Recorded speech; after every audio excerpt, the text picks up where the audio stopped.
I'll tell you what. America से आई एक खबर ने पूरी दुनिया को सन्न कर दिया है। अमेरिका के राष्ट्रपति डोनाल्ड ट्रंप के बेहद करीबी सहयोगी चार्ली किर्क की दिन दहाड़े गोली मारकर हत्या कर दी गई। ये हमला तब हुआ जब वो उताह वैली यूनिवर्सिटी में छात्रों को संबोधित कर रहे थे। ये तस्वीरें अमेरिका के उताह वैली यूनिवर्सिटी की हैं, जो अब एक सियासी कत्ल की गवाह बन चुकी है। एक कार्यक्रम में छात्रों के सवालों का जवाब दे रहे युवा नेता चार्ली किर्क और तभी गूंजती है एक गोली की आवाज। गोली सीधे चार्ली के गले में लगती है और वो वहीं गिर पड़ते हैं। पलक झपकते ही कार्यक्रम का माहौल चीख पुकार और भगदड़ में बदल जाता है। इस घटना का वीडियो अब सोशल मीडिया पर वायरल हो रहा है और जिसने भी इसे देखा वो दहल गया। लेकिन सवाल ये कि कड़ी सुरक्षा के बीच यूनिवर्सिटी कैंपस में घुसकर इस हमले को अंजाम किसने दिया? जांच एजेंसियों ने एक संदिग्ध को हिरासत में जरूर लिया था, लेकिन कई घंटों की लंबी पूछताछ के बाद उसे रिहा कर दिया गया। अब FBI समेत अमेरिका की टॉप एजेंसियां हत्यारे की तलाश में जुटी है। चार्ली सिर्फ एक युवा नेता नहीं थे, बल्कि वो राष्ट्रपति ट्रंप के सबसे भरोसेमंद और मुखर सहयोगियों में से एक थे। उनकी हत्या से स्तब्ध ट्रंप ने सोशल मीडिया पर गहरा दुख जताया है। ट्रंप ने एक्स पर लिखा, महान चार्ली किर्क का निधन हो गया है। संयुक्त राज्य अमेरिका में युवाओं के दिल को चार्ली से बेहतर कोई नहीं समझ सकता था। सभी, खासकर मैं, उन्हें प्यार और सम्मान देता था और अब वो हमारे बीच नहीं है। मेलानिया और मेरी संवेदनाएं उनकी खूबसूरत पत्नी एरिका और परिवार के साथ हैं। चार्ली, हम तुमसे प्यार करते हैं।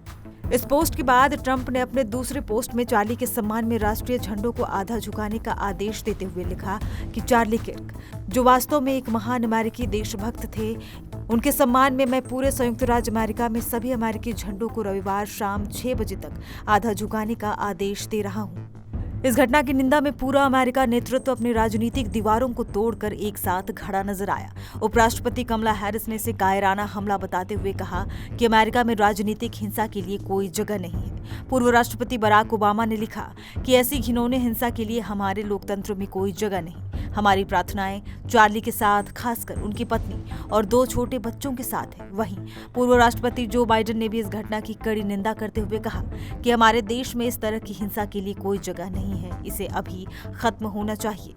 मैं यहाँ अमेरिका के उताह वैली यूनिवर्सिटी कैंपस में हूँ, जहाँ चार्ली किर्क को कैंपस में छात्रों के लिए एक भाषण देते समय गर्दन में गोली मार दी गई। राष्ट्रपति ट्रंप ने ट्रुथ सोशल पर अभी पुष्टि की है कि किर्क की मौत उनके घावों के कारण हुई। कैंपस में फिलहाल तालाबंदी है।